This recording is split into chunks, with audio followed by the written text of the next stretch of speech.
This week, the U.S. announced it is considering withdrawing all U.S. troops from Afghanistan by the end of this year.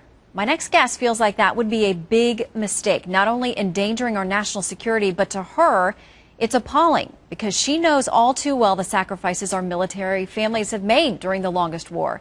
In September of 2011, she lost her husband, Specialist Christopher Horton, in a Taliban attack during his first deployment to Afghanistan. He was just 26 years old.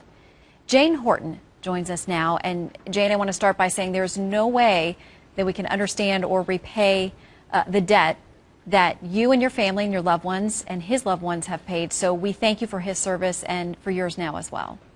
Thank you very much, Shannon. All right. You speak from personal experience. You sacrificed your most precious thing in life to this Afghan war. What are your concerns about the announcement now that it appears we are leaving? It seems that this plan that's in place by the president to withdraw the troops at the end of the year instead of leaving a force to make sure that all of the gains that we've made in Afghanistan, all of the investments that the American people have made in the country continue. It seems that there's a problem with that, and there needs to be a plan in place so that when we leave, none of these sacrifices, all of the service members that were wounded, that were killed, that deployed, that all of their sacrifices are not in vain. What was your reaction when you heard, because there's been so much negotiation, of course, the U.S. is having a hard time with President Karzai, who will soon be replaced with new elections. They've been trying to negotiate a drawdown, get an agreement signed. That hasn't happened. What was your thought when you heard that now it appears we're going to make the move? I was honestly pretty heartbroken. I was pretty upset. So many people have sacrificed over there and given their lives, and so many families have been broken, so many deployments in the past 12 plus years. And the American people, I understand, are very sick of these wars and they want them to end. But we have to be responsible Americans. We have to be responsible people, and we have to finish the wars instead of just ending them. How are you doing now, and those who loved your husband, his family as well?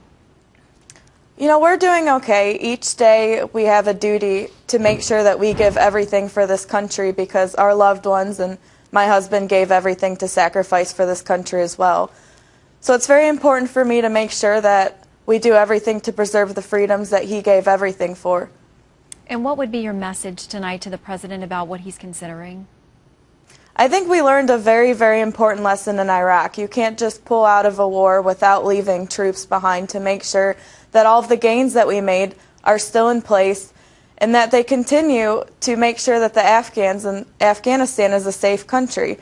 We went over to Afghanistan because there is terror in this world and Al-Qaeda threatened America. We need to make sure that we continue to provide Afghanistan with stability, that the fragile Afghanistan forces continue to have our support so that they can continue to secure the country on their home front in Afghanistan. Jane, again, we thank you for all that you've shared with this country. Thank you. Thank you.